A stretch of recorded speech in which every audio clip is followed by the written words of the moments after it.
kasih Pak Yudi, Mas Ari, Oke. dan tim Jatayu ya. Mohon izin saya share screen ya.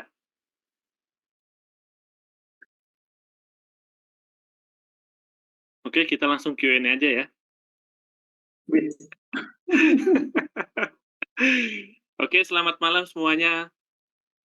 Jadi pada malam hari ini, saya sebelumnya berterima kasih kepada Laisi Nurat dan beserta jajaran Jatayu ya, yang sudah memberi kesempatan untuk berbagi, di mana topik yang akan dibawa adalah tips trik cara meningkatkan produktivitas di warehouse gitu ya. Jadi sejauh ini kan kita sering lihat orang di warehouse itu sibuk gitu ya.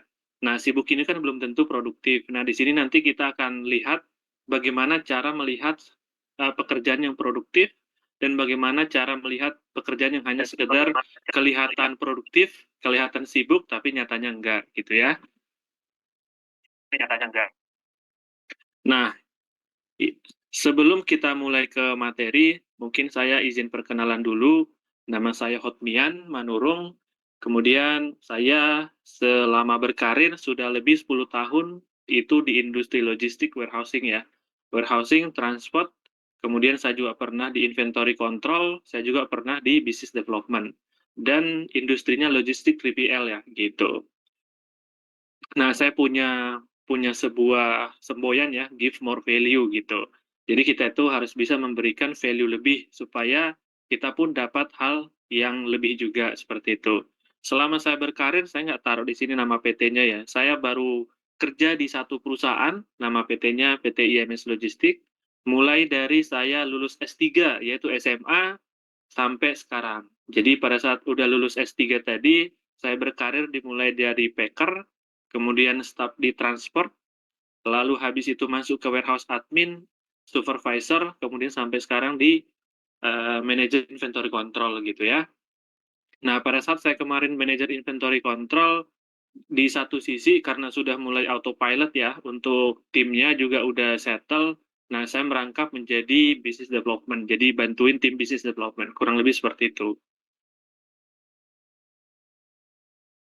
Nah, untuk produktivitas warehouse, apa sih itu definisinya gitu ya? Produktivitas di warehouse ini adalah ukuran efisiensi operasional yang mencakup kecepatan, akurasi, efektivitas, mulai dari proses awal sampai akhir, di mana proses awal itu adalah inbound, penyimpanan, pengambilan, dan juga pengiriman. Jadi, ruang lingkup di warehouse itu hanya ada 4 itu. Dimulai dari inbound, storage, aktivitas internal atau internal proses, kemudian shipping atau outbound. Kenapa penting? Karena kalau misalnya kita semakin produktif, maka nanti biaya yang timbul itu semakin turun. Kemudian peningkatan kepuasan pelanggan juga akan semakin naik, apalagi kita di industri atau service kita di 3PL atau di jasa logistik gitu ya. Lalu pasti meningkatkan profitabilitas di perusahaannya kita gitu. Kemudian faktor-faktor yang mempengaruhi produktivitas ini, yang pertama, layout sama desain warehouse-nya. Kalau layout-nya bagus, desain warehouse-nya itu mempermudah flow kerja di sana, pastinya secara speed itu akan lebih cepat. Ketika misalnya speed-nya sudah lebih cepat, maka nanti produktivitasnya itu akan lebih bagus gitu ya. Seperti contoh, kita mungkin sama-sama tahu hukum Pareto itu ya. Jadi aktivitasnya 20%, output-nya bisa 80 seperti itu. Di semua perusahaan, terutama di tempat saya bekerja, selalu menekankan hal tersebut. Jadi kita itu jangan sampai kelihatannya sibuk, tapi cuma mondar-mandir, nggak ada tolak ukur yang jelas untuk pekerjaannya gitu ya. Jadi hanya kelihatan sibuk, kelihatan kerja, tapi nggak terarah dan juga nggak efisien, hanya sekedar kelihatan sibuk aja gitu. Itu yang pertama, masalah layout sama desain warehouse. Kemudian yang kedua, teknologi dan otomatisasi gitu ya. Jadi peran teknologi ini sebenarnya untuk meningkatkan produktivitas ini itu sangat penting. Terutama misal kalau contohnya di warehouse, kita punya warehouse management system gitu ya. Dengan adanya teknologi ini, maka nanti proses itu akan semakin cepat, itu sudah pasti. Kemudian yang kedua, akurasinya akan lebih terjaga daripada tidak menggunakan teknologi, gitu ya. Jadi human error-nya pun akan semakin berkurang. Kemudian yang ketiga itu manajemen inventaris.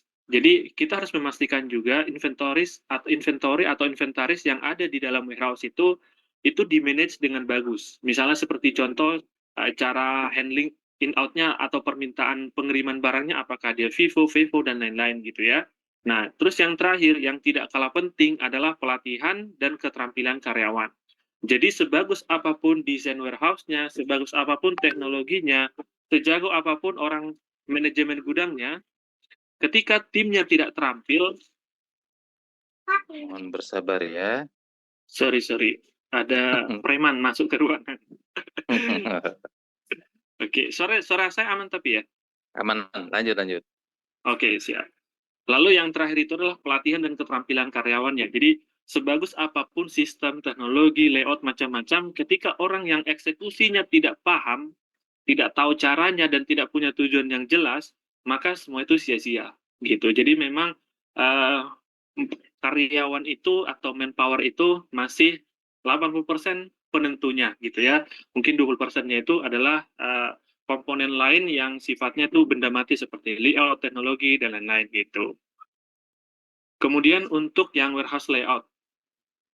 Nah, di sini tuh penting kita pastikan untuk desainnya itu mulai dari barang masuk, storage, kemudian aktivitas internal, entah itu pindahin barang, put away barang, atau apapun ya, aktivitas di dalam warehouse tersebut harus bisa dipastikan flow-nya itu tidak terganggu, mobilitasnya lancar, dan jangan sampai ada sesuatu hal yang mengganggu sehingga nanti ujung-ujungnya, misalnya contoh di inbound kita terima barang, kemudian mau naruh ke lokator atau put away gitu ya. Pada saat kita ingin memput away ini barang, ternyata ada barang rusak atau sebenarnya barang karantina yang tidak ditempatkan pada tempatnya. Sehingga nanti bisa jadi barang karantina menghambat operator naikin barang atau segala macam gitu. Itu yang pertama, memastikan aliran ini nih mulai dari barang masuk ke dalam gudang, packing, kemudian sampai outbound-nya gitu. Jadi ini harus dipastikan jangan sampai ada hal-hal yang menghambat di jalur ini gitu. Kemudian yang kedua, pengaturan rak dan area penyimpanan. Rak ini pun harus sesuai dengan kebutuhan di gudang tersebut. Bisa dilihat dari barangnya seperti apa, ukuran paletnya gitu ya. Jadi ada barang memang kadang-kadang ukuran palet itu ukuran yang standar, misalnya 120 kali 80 cm, tingginya kurang lebih 1 meter gitu ya. Jadi kita sesuaikan. Ada juga barang, ya contohnya barang-barang gede, misalnya contohnya healthcare, jadi satu barang gede, misalnya 1 MRI aja kan gede banget tuh ya. Jadi itu juga harus disesuaikan. Pengaturan rak dan area penyimpanan. Dan juga nanti untuk barang-barang yang memang dia butuh penyimpanan khusus, misalnya dia kayak contohnya itu skincare atau apa yang butuh suhu atau obat-obatan gitu ya. Ini harus di mapping dengan bagus. Dan juga nanti jangan sampai ketika kita sudah mapping dengan bagus, tetapi pada saat picking sulit karena tumpukan barangnya tidak diatur memudahkan picking. Jadi pada saat orang mau prepare, orang mau ngambil, harus bongkar dulu nih. Harus dibongkar dulu, kemudian diambil barangnya, lalu susun ulang. Ini kan jatuhnya nggak produktif gitu ya. Terus yang kemudian, yang ketiga, layout yang optimal itu seperti apa? Nah, di sini tuh layout itu yang pertama inbound area itu harus jelas. Contohnya di sini ya ada pintu, kemudian di sini area inbound, di sini area outbound. Kalau bisa sih di gudang itu pintu in dan pintu out itu beda. Kalau misalnya loadnya tinggi ya, misalnya pintu inboundnya jangan dibuat satu dengan pintu outbound. Karena kalau misalnya itu dibuat, menurut pengalaman saya, itu sering miss. Jadi barang inbound kadang ketarik untuk outbound, padahal itu inbound sebenarnya peruntukannya. Apalagi inbound-nya atau outbound-nya lagi tinggi, dan penataan di area tersebut, karena cuma hanya satu pintu, itu markingnya copot atau apa gitu ya. Jadi itu bisa menyebabkan kesalahan ambil atau kesalahan kirim gitu. Jadi disarankan untuk inbound sama outbound pintunya beda. Kemudian kita harus membuat area staging. Area staging ini adalah area sementara ketika barang itu sudah selesai di inbound, belum di put away, atau sudah selesai di packing, tapi belum di outbound. Jadi memang harus ada staging area gitu ya. Lalu yang berikutnya adalah MHE atau misalnya kayak forklift mau ditaruh di mana, hand pallet ditaruh di mana gitu ya. Jangan sampai barang-barang ini ditaruh di mana-mana gitu. Kalau misalnya ditaruh di mana-mana, bisa tidak termaintain sehingga nanti mungkin ada kerusakan kita nggak pernah tahu, barangnya di mana, barang-barang atau alat-alat ini di mana kita nggak pernah cek gitu ya. Jadi sebelum pulang atau setelah selesai operation, itu harus ditempatkan ke zonanya. gitu.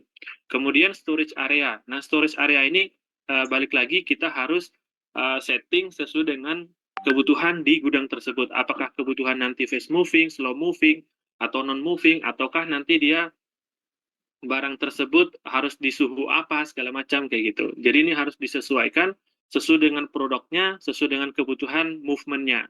Jadi nanti ketika misalnya ada pergerakan atau mobilitas itu gampang. Jadi nggak perlu kayak seperti tadi ketika picking harus bongkar dulu, baru nanti susun ulang kayak gitu. Kemudian ada juga pick pack area gitu ya. Jadi ketika misalnya contohnya nih untuk yang e-commerce atau online, biasanya kan di pick bulk dulu, misalnya di bulk bag, lalu taruh satu area, baru di sana di packing gitu. Jadi ini pun harus ada area yang jelas supaya kita bisa melihat atau prosesnya itu benar atau tidak. Kalau misalnya udah zonasinya benar, maka kemungkinan salah atau human error-nya itu akan minim gitu. Lalu yang berikutnya yang tidak kalah penting adalah karantina area. Area karantina ini penting untuk barang-barang yang statusnya belum diputuskan. Misal, ketika barang tersebut masuk ke gudang, pada saat dibongkar, dicek, ternyata ada yang rusak. Nah, kalau kita itu sebagai orang logistik atau jasa logistik ya, kita tuh sebelum memutuskan barang ini bagus atau tidak, meskipun secara visual kita udah lihat ini kondisinya misalnya kemasannya rusak, kita harus meminta izin kepada prinsipal dulu. Misalnya barangnya ini bisa kita kategorikan bagus atau tidak gitu. Nanti mereka akan cek, lalu feedback, dan mereka akan bilang, oh ini bagus gitu. Nah, sebelum ada keputusan bagus atau tidaknya, nah kita taruh dulu biasanya di karantina area gitu. Lalu yang terakhir itu adalah safety zones. Jadi ini harus ada kayak semacam contohnya di gudang itu kan ada alat-alat pemadam kebakaran ya seperti APAR, seperti hand pallet. Jadi harus jelas tuh, ada markingnya juga, ada tanda-tandanya.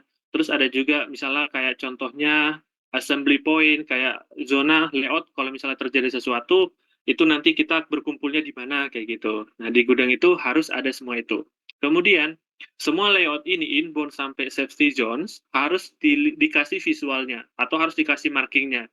Jadi orang tahu ini area apa. Jadi dia tidak menduga-duga, oh ini kayaknya inbound area nih, oh kayaknya staging area. Enggak seperti itu. Jadi harus dibuat di mapping sedemikian rupa sehingga nanti visualnya tuh terlihat bagus. Karena di warehouse itu kita tuh dibina apa yang kamu lihat yaitu yang kamu dapat gitu. Seperti itu. Jadi ini harus betul-betul diperhatikan, jangan sampai juga layout yang dibuat ini menyusahkan mobilitasnya atau aktivitasnya gitu ya. Jadi misalnya contohnya kita mau picking, ada hambatan, kita mau put away, ada hambatan, kita mau outbound, ada hambatan. Itu semua harus dibereskan, gitu. Kemudian yang kedua, teknologi dan automation gitu ya. Jadi teknologi memang sangat penting. Sejauh pengalaman saya bekerja di dunia warehouse, memang tidak pernah menggunakan manual ya, sudah ada sistemnya. Meskipun sistem ini kadang-kadang selama perjalanan karir saya itu sudah diganti berkali-kali sampai dapat yang sekarang yang menurut kita tuh paling efisien, paling efektif. Dulu itu misalnya sistemnya itu semua semua proses terpusat di admin. Contohnya ada barang masuk, nanti si tim gudang cek, tulis di manual kertas, habis itu store ke admin, admin yang upload gitu ya. Terus nanti ada outbound, sama juga. Si orang packernya tulis di kertas, kasih ke admin. Ujung-ujungnya admin overload.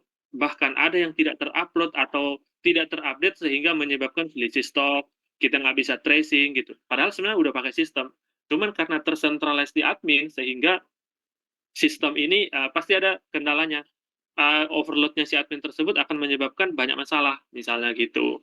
Nah, setelah itu kita upgrade sampai pada hari ini sistem tersebut sudah misalnya admin fungsinya untuk upload DO misalnya atau upload PO, upload apa gitu ya. Maka aksesnya ke sistem hanya itu saja. Kemudian untuk picker, untuk outbound itu sudah menggunakan kayak semacam aplikasi Android seperti itu. Jadi nanti pada saat mereka mengerjakan sesuatu, perpindahan apapun di gudang baik secara fisik, sistem wajib update dan itu harus real time. Nah, itu akan membantu produktivitinya. Jadi kalau misalnya dia udah dipindahkan dari lokator A ke lokator B, itu harus real time. Sistemnya pun secara data di sistem itu juga harus pindah. Kalau misalnya tidak dipindah secara sistem, bisa jadi nanti pada saat picking itu nggak matching. Contohnya gini, misal barang di awalnya lokator 1, lalu dipindah ke lokator 2. Nah, ternyata secara sistem dia nggak diupdate, secara sistem masih nyangkut nih di lokator A.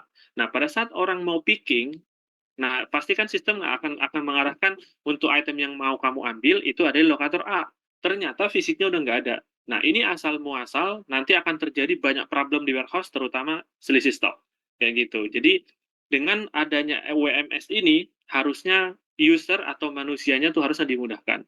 Kalau misalnya WMS ini mempersulit, berarti harus dikaji ulang, ini WMS sebenarnya sudah tepat sasaran atau tidak, kayak gitu. Karena pada ujungnya kita akan melihat dari sisi produktivitinya nanti, gitu. Kemudian yang kedua, untuk tugas-tugas rutin kalau bisa tuh dibuat otomasinya. Karena memang kalau misalnya ini apa namanya bisa diotomatiskan dan ini sudah rutin, harusnya ini akan terjaga produktivitinya seperti itu. Kemudian yang ketiga, penggunaan robotik dan AI. Nah, ini kan untuk di warehouse modern ya. Di Indonesia mungkin ini belum begitu masif, cuman mungkin satu dua udah ada yang menggunakan. Dan memang ini untuk produktivitinya pasti bisa dikalkulasi dan kemungkinan akurasinya bisa 90% ke atas karena udah penggunaan robotik seperti itu. Nah, terus yang berikutnya adalah inventory management. Nah, untuk supaya kita bisa menjaga productivity juga, kita harus tahu barang ini keluarnya FIFO, LIFO, FIFO, macam-macam ya. Ada beberapa kategori pada saat dia barang tersebut mau di-handling atau di outbound gitu ya. Apakah dia FIFO? Umumnya FIFO. Kalau misalnya dia itu tidak punya expired gitu ya, tidak punya apa gitu. Ada juga yang LEFO gitu ya. Jadi ini kita harus lihat sesuai dengan kebutuhannya dan pastikan ketika Vivo first out, maka penataan barang itu pun nanti yang duluan inbound harus di area yang gampang di-pick, karena first in, first out gitu. Nanti yang terakhir inbound itu mungkin ditaruh di, kalau misalnya gudangnya racking, ditaruh di atas gitu. Nanti pada saat yang bawah tadi sudah selesai, udah habis di picking, maka nanti ada proses replenishment di gudang tersebut gitu. Kemudian yang kedua, penggunaan barcode atau RFID atau sekarang ada berkembang IoT namanya gitu ya.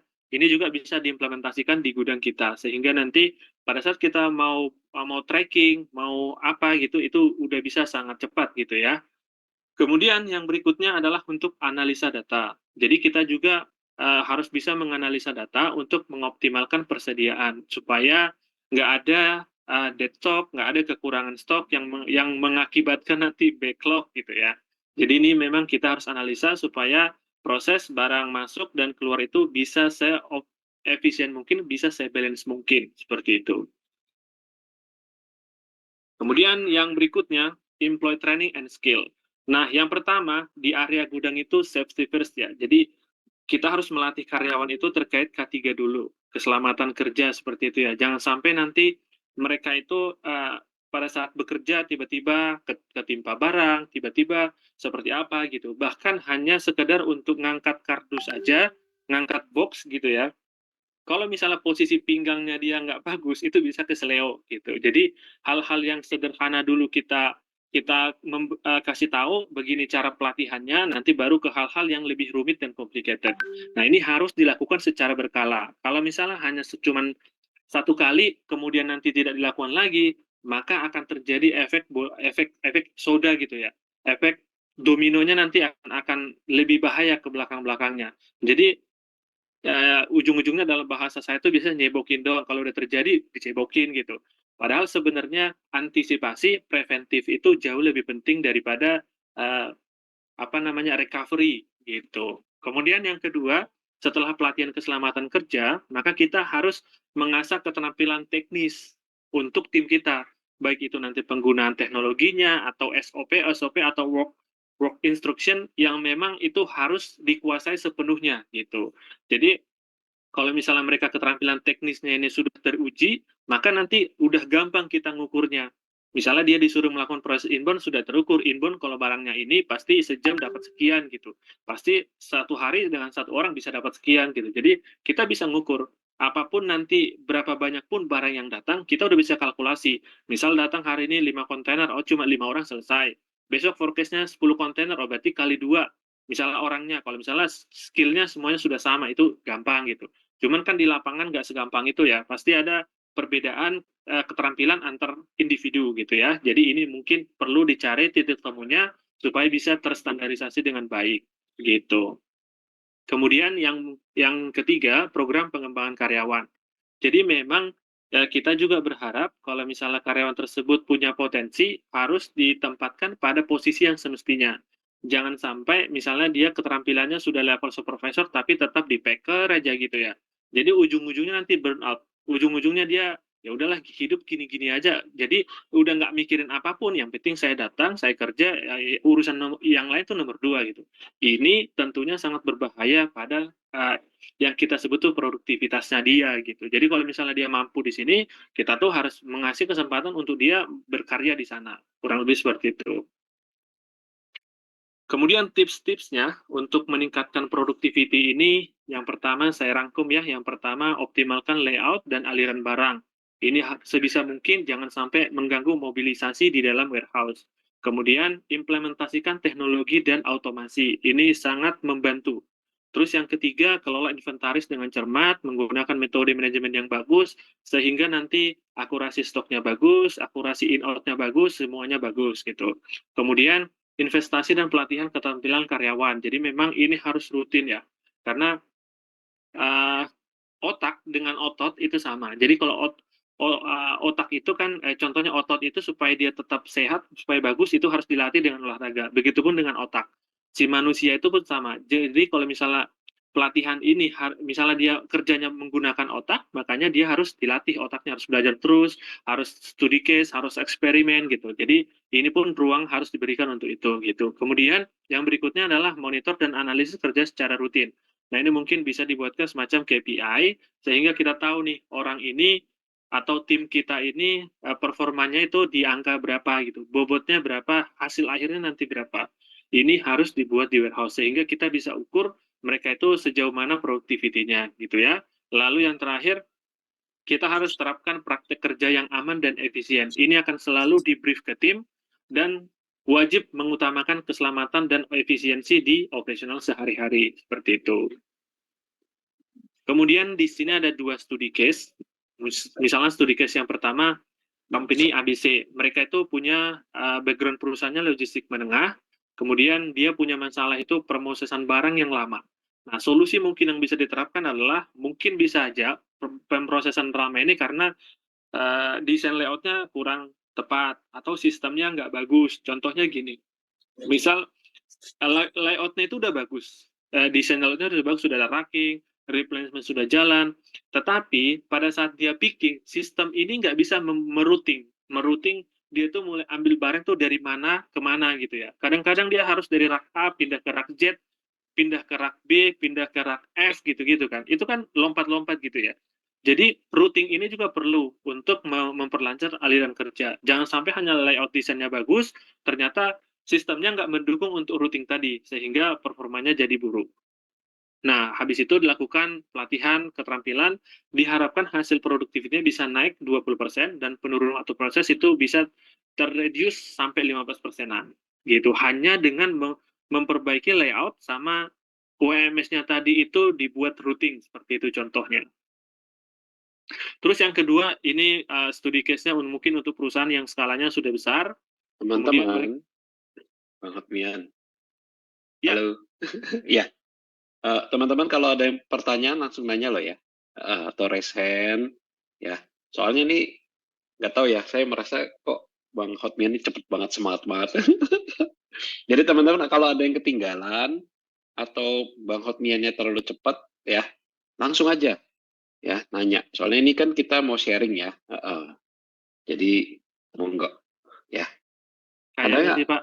Case tadi satu, tadi ada yang mau nanya nggak? Gitu lah, ya kan? Oke, siap. Gimana? Kayaknya mereka udah ngumpulin Q&A di akhir deh, Pak. Di awal sebenarnya. Di awal, makanya bener tadi Q&A-nya di awal, ya kan?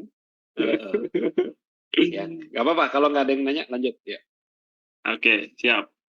Kita lanjut ya, studi case yang kedua ya. Ini e-commerce yang skalanya besar, kemudian mereka itu kurang efisien di operasionalnya dan biayanya tinggi. Nah, solusi yang mungkin yang bisa diterapkan yang penggunaan robotik gitu ya, penggunaan teknologi yang canggih, karena memang sudah skalanya besar gitu ya, harusnya bisa diinvest ke arah sini. Kemudian untuk manajemen inventaris dan mengurangi biaya operasional. Kemungkinan kalau ini bisa mereka lakukan, maka efisiensinya bisa di 25% dan pengurangan biaya bisa ke 10%. Kurang lebih seperti itu. Lalu konklusinya dari semua penjelasan tadi, Yang pertama, pentingnya strategi yang komprehensif untuk meningkatkan produktiviti ini. Kemudian yang kedua, dikombinasikan dengan layout yang optimal, teknologi yang support, manajemen inventaris yang baik, dan pelatihan karyawan yang berkala, gitu ya. Lalu yang terakhir, studi case. Kita tuh harus melakukan eksperimen untuk, misalnya contohnya gini, jangan sampai membiasakan yang salah, tapi kita harus membenarkan kebiasaan yang salah gitu. Ya makanya penting studi case. Misalnya hari ini, oh ini kita sudah sering lakuin kok, begini aman kok gitu ya. Nah itu tidak boleh mengikuti itu. Jadi kita harus uji, itu benar nggak? Itu udah cara yang paling efisien.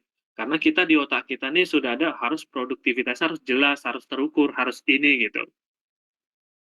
Oke, seperti pepatah yang mengatakan the path to success is to take massive determined action gitu. Jadi kita itu harus memiliki strong yang bagus untuk bisa ngambil action yang besar dan juga berharap bahwasanya nanti produktivitinya akan meningkat sejauh mungkin gitu. Dan yang ditunggu-tunggu mungkin ini dia Pak Aji. Yuk, mari. Sekian dari saya. Mungkin kalau ada yang mau ditanya atau mau disampaikan, boleh ya. Terima kasih atas waktunya. Pak Yudi, gimana Pak?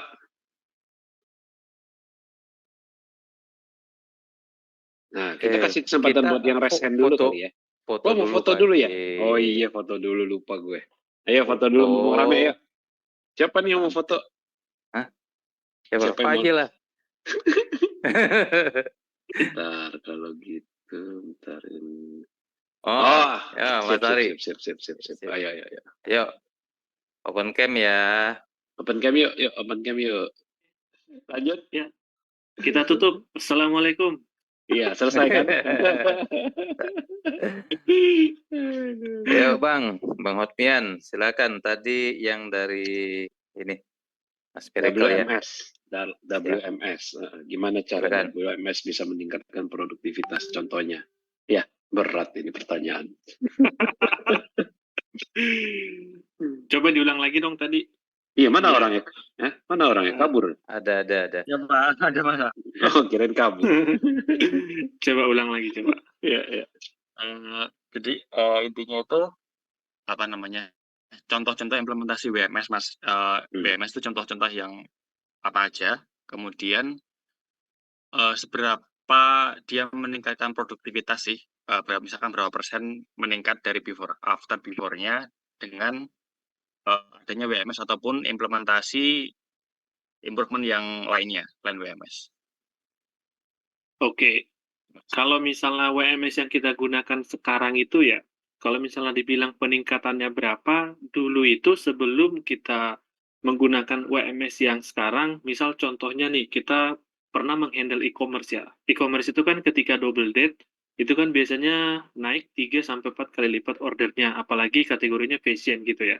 Nah, kemarin itu kalau nggak salah, saya ingat sebelum WMS ini digunakan, kalau misalnya mereka ordernya 3.000-an aja, 3.000 paket, itu udah sampai malam, 2 malam berturut-turut sampai jam 12-an kerjanya. Karena pertama nih, kendala yang muncul, pada saat barang tersebut mau di-picking, karena lokatornya nggak ketemu, dan orang yang memang tahu barang ini pun mungkin sudah pulang, udah capek gitu ya.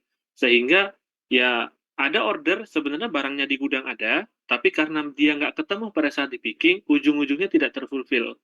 Itu satu.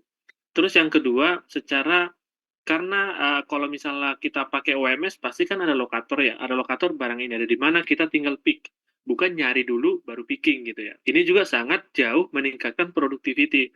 Contohnya apalagi dia barangnya di racking, ada rackingnya gitu ya. Kalau kita ngeliat dari bawah, ini barang ada di mana, nggak mungkin pakai tangga bisa, cuma lama nggak mungkin lihat ke atas, nggak mungkin manjat-manjat gitu ya. Jadi dengan adanya WMS yang transparan baik dari sisi lokator, dari sisi upload DO, prosesnya juga langsung menggunakan aplikasi misalnya, kita tuh bisa bilang 50% itu meningkat. Minimal 50% itu meningkat. Dari 3.000 order yang 2 hari, kemarin itu hanya bisa diselesaikan oleh tim dengan jumlah tim yang sama, hanya dengan dibantu aplikasi, jam 11 malam udah selesai. Gitu. Mungkin kurang lebihnya gitu. Yang Android tadi ya, Mas ya? Yang dimaksud Betul. Yang dimaksud ya? Yes, Itu betul. Jadi develop mereka sendiri atau pakai vendor, Mas? ya kita develop sendiri. Oh, Kita I see. develop sendiri. Jadi kalau misalnya pakai vendor kan dia itu kadang-kadang nggak bisa di custom ya.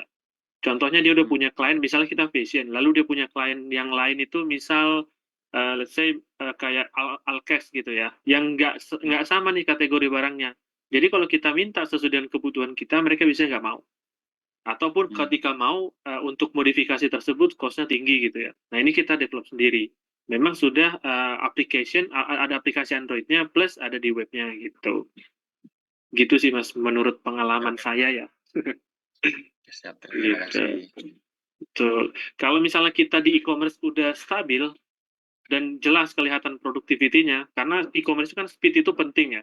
Itu pasti oke kok di tempat-tempat lain. Gitu. Oke Mas, semoga menjawab ya. Ya, terima kasih, Mas. Nah, ini mumpung ngomongin sistem, ya kan? Ini pertanyaan dari Indah tadi yang saya sebut ya. Mungkin sekalian malah bisa diluruskan nih. Kenapa SAP Indah masih ada? Indah PT GCPI. Hadir Pak, Indah Pak. Oke, nah coba deh. Itu coba pertanyaannya ditanya. Sorry ya, yang resen saya skip dulu ya karena ini ada hubungannya nih. Dan ini menarik. Iya ya. Sama saya Indah, sebenarnya saya ditempatkan di receiving ya. Saya ke tim ini.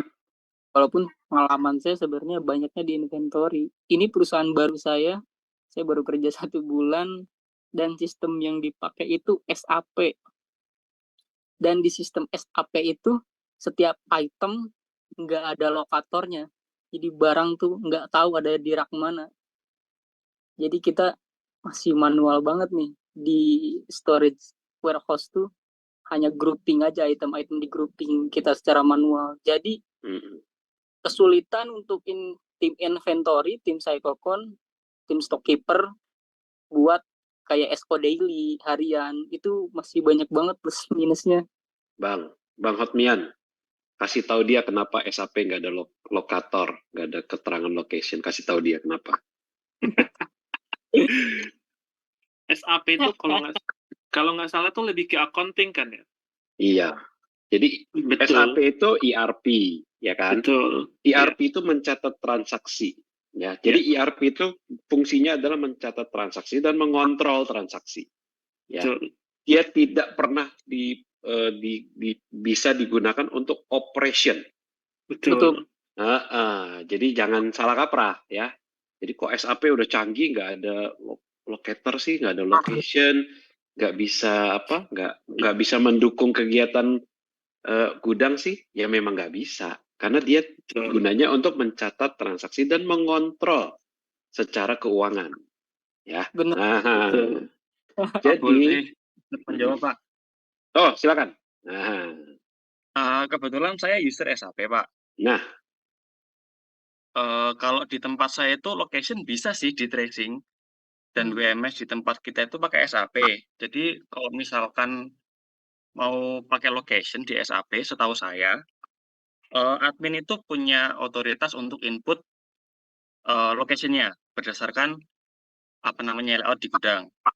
Bisa juga menggunakan scanner sih. Dan itu misalkan dari admin sudah input, nanti ketika user atau checker stockkeeper itu mau cek lokasinya di mana, bisa print juga sih untuk apa namanya master apa namanya stoknya begitu Pak. Sekaligus kalau nggak, setahu saya kalau stoknya ada ya. Kalau lokasi nggak mungkin ada deh. Itu Bro, berarti add-on. Coba. ini saya rasa ini dia maksudnya SAP EWM. Jadi ada itu Nah, namanya. add-on Ya, daripada Extended si Warehouse SAP. Management. Yes. Jadi kalau tanpa itu nggak bisa. Kalau SAP-nya saja nggak bisa. Jadi kalau SAP ERP nggak bisa. Tapi kalau ada add-on-nya, ya, nah itu IWM itu mahal banget sih. Kerja di mana sih, Mas Miracle? Kerja di mana? Kok bisa punya Oh iya, Indofood ya. Ya udah, nggak heran. Dia punya IWM berarti. Iya. Iya. Thank you Mbak Dani. Ya jadi untuk si Mbak Indah tadi ya, itu berarti kalau Problem SAP saja nggak bisa gitu loh. bisa ya. Tapi yang pertama kalau memang kita pengen improve ya sistemnya dulu yang harus diimprove ya. Betul, betul. Karena emang Oke. kita cari cara karena kita bikin sistem di Excel juga repot juga sih. Ya lupakanlah kalau bikin di Excel. Oke ya, oke, thank you. Kalau tadi Mas Miracle udah terjawab ya. Kita ke yang resen kedua nih ya. Yang resen kedua ini sama-sama Muhammad ini. Muhammad yang mana dulu nih? Muhammad Maestro atau Muhammad Koirudin? Khairul Amri. Nah, yang mana dulu Pak Yudi? Lupa juga kelihatan si ini deh. Maestro ya. Tapi dia lagi ambil minum tuh. Iya Pak, skip dulu Pak. Lagi bikin report bentar. Serius? Masih bikin report nih jam segini? Iya, masih di gudang nih Pak. Masih di Jadi gimana? Ya. Skip dulu nih. skip dulu bentar. Skip dulu ya. Oke. Mas Muhammad Khairul Amri. Iya. Silakan. Dia kerja di VOC, Pak. Nah, apa tuh VOC? Kerja Rodi. Coba tanya dibayar nggak? Jangan dibayar nasi uduk doang. Oke, silakan. lanjut. Mas Muhammad Amri. Ya, siap. Ya, selamat malam Bang Hotmian. Malam, Mas. Pak Aji dan Pak Yudi. Saya izin mau tanya Pak, terkait saya kan sekarang juga bekerja di industri 4PL, berhubung prinsipal kita itu di pengadaan benih tanaman. Saya mau tanya, itu terbesar saya untuk handle. Wah, koneksinya hilang nih. Iya, koneksinya putus. Mas Amri, koneksinya putus. Halo. Halo. Iya, mungkin nggak apa-apa. Off cam aja deh. Off cam mungkin bisa lebih kuat. Oh, nggak bisa juga. Jangan di gudang juga ini.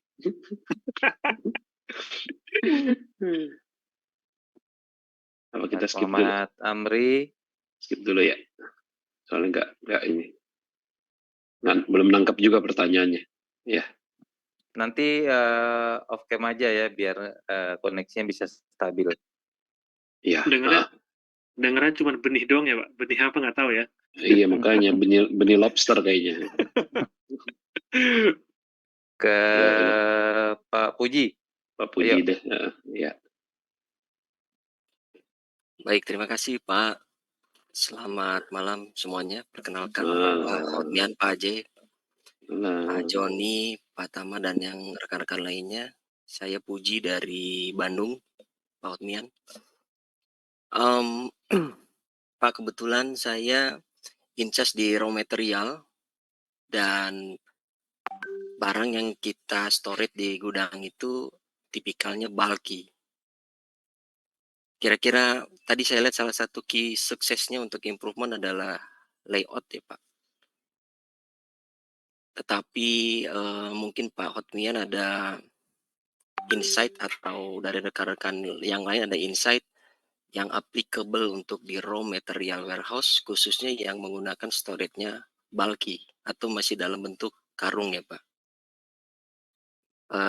For your info, produk yang kita simpan itu raw materialnya adalah cocoa beans, komoditi Pak, dengan berat satu karungnya itu kurang lebih 62,5 kilo. Kira-kira untuk improve productivity di raw material warehouse yang tipikalnya seperti itu, kira-kira ada masukan menurut Pak Hotmian mungkin? Atau yang lain? Apakah dari layoutnya atau dari storage methodnya mungkin Pak? Karena kita tidak menggunakan racking saat ini karena kondisi kita. Dan saya rasa juga saya belum pernah lihat juga dengan kemasan bulky, tapi mungkin ada ya Pak, yang menggunakan rack karena kita pernah explore rata-rata rack itu karena satu palet kita susun 40 karung sekitar 2,5 metric ton. Pernah cari racking, ujung-ujungnya masih lebih efektif dengan menggunakan sistem bulky ya, atau yang pernah di-share oleh kebetulan saya pernah ikut webinarnya Pak Joni juga. Ya jadi bulky on floor gitu kita simpannya Pak. Gitu. Ya kira-kira dari Pak Hotmian mungkin ada masukan Pak untuk increase warehouse productivity di raw material warehouse seperti yang kita handle saat ini gitu Pak. Terima kasih Pak Hotmian. Untuk kendalanya sendiri apa? Yang mau diimprove di bagian apa nih rencananya? Di storage-nya kah? Di handling-nya kah? Yang pertama kita mau coba improve warehouse capacity sih Pak. Oke. Satu warehouse capacity-nya, kemudian throughput-nya kita mau coba improve. Sehari mungkin kurang lebih sekitar 200 metric ton kita throughput in dan out-nya. Kira-kira dan kita karena tipikal raw material dan bulky Pak. Jadi untuk unloading, kebanyakan kita unloading karena bijinya kita mostly 50-50 sih, lokal dan juga ada import. Dan masih menggunakan tenaga manusia Pak untuk bongkarnya. Oke. Ya, dan challenge-nya satu lagi juga ya untuk inventory management-nya kita memang menggunakan SAP. Tadi betul juga dari Pak AJ tadi, SAP nggak bisa apa ya, lebih ke operation gitu ya.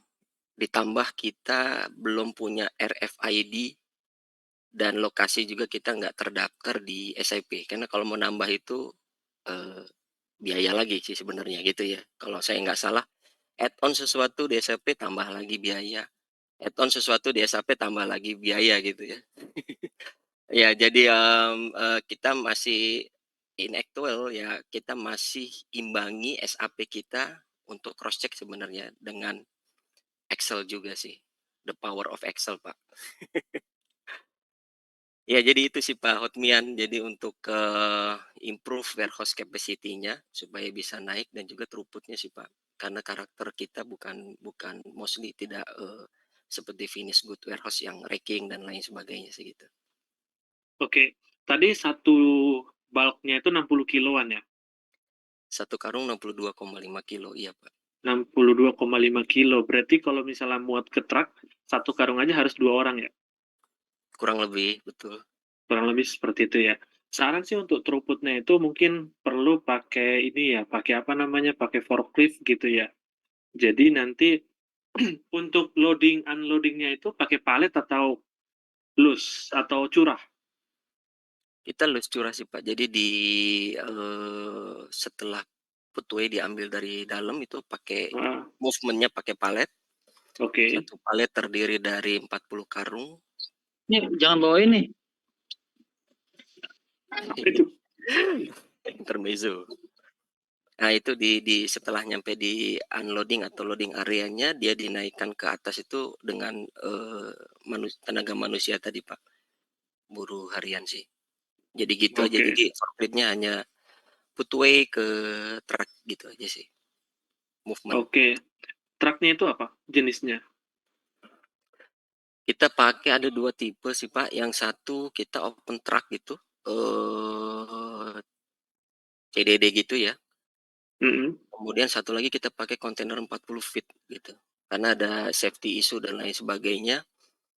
Dinilai bahwa sebenarnya dinilai itu kontainer sangat safe untuk muatan karena nanti ada bekerja di ketinggian lain sebagainya gitu kalau open truck. Tapi kalau pakai kontainer dia more safety. Cuman ya balik lagi juga ya, kadang perusahaan harus menyesuaikan dengan budget ya. Kita sewa kontainer lebih mahal daripada open truck. Jadi masih ada 2 dipakailah armadanya gitu Pak Hotmian. Pengiriman domestik apa luar? Kebetulan kita raw material, jadi kita outbound-nya hanya ke produksi departemen. Jadi kita lebih banyak inbound, inbound-nya bisa dari import maupun dari Oke. lokal. Oke. Kalau misal sebenarnya sih pakai alat itu lebih cepat ya, menurut pengalaman kita gitu ya. Terus nanti misalnya kita loadingnya di kontainer. Nanti kalau misalnya manual, memindahkan dari pintu kontainer sampai ujung, itu kan jauh ya kan. Kalau misalnya nggak pakai seperti hand pallet di dalam kontainer, itu juga kan pasti akan memperlambat. Nah, boleh tahu nggak sekarang itu kalau misalnya loading atau unloading satu kontainer itu berapa lama, berapa orang? Dengan 3 sampai 4 orang TKBM kita sebutnya ya Pak, itu kurang lebih 40 sampai 1 jam untuk 40 feet. Muatannya Oke. kurang lebih 25 metric ton atau setara dengan 400 karung kalau di kita. Oke. 4 orang itu 400 karung, 1 berarti jam lah. seorang 100 karung sejam. Iya. 100 itu udah termasuk cepet sih ya. dengan TKBM gitu. Ya, not bad kok 40 menit sampai 1 Iya, jam. Satu betul. kontainer 40 feet not bad. Betul, Oke. betul. Not bad. Itu udah oke kok itu. Menarik. Kalau dengan manual ya. Betul. Not bad. Betul. Iya. Terus Kita pernah ada uh, ya kita pernah ada analisa juga Pak Haji, Pak Hotmian. Dengan waktu pagi jam 8 sampai dengan jam 12 kurang lebih ya, atau ya jam 2 siang itu mereka masih bisa reach 1 jam atau 40 sampai 1 jam. Nanti makin siang atau makin sore karena orangnya sama, kita nggak ganti dan kita non shift, dia mulai agak molor tuh Pak, ya karena fisik ya. betul. Sempat dibahas juga di Pak Yudi itu, kalau nggak salah di Pak Yudi ya webinar atau apa. Pagi kayak itu dia cepet gitu ya Pak. Atau Pak Handra ya, Pak Tama saya lupa ya. Siang ke sore dia agak slow. Nanti malam lebih slow lagi tuh. Outputnya jadi makin rendah lagi. Pingsan dia malah. Menarik sih itu ya. Mungkin diinvest ke alat-alat seperti hand pallet dulu aja sih. Hand pallet itu kan sebenarnya kayak di kontainer tuh bisa, kalau enggak conveyor gitu ya. Conveyor untuk dari ujung ke ujung gitu. Kalau untuk CDD harusnya begitu membuang banyak tenaga untuk ngeloading gitu. Unloading pun sama. Mungkin dari mobil ke gudang itu perlu atau forklift misalnya gitu. Lalu untuk meningkatkan productivity storage-nya, setahu saya sih masih lebih oke untuk racking. Mungkin karena dia kan storage vertikal gitu ya.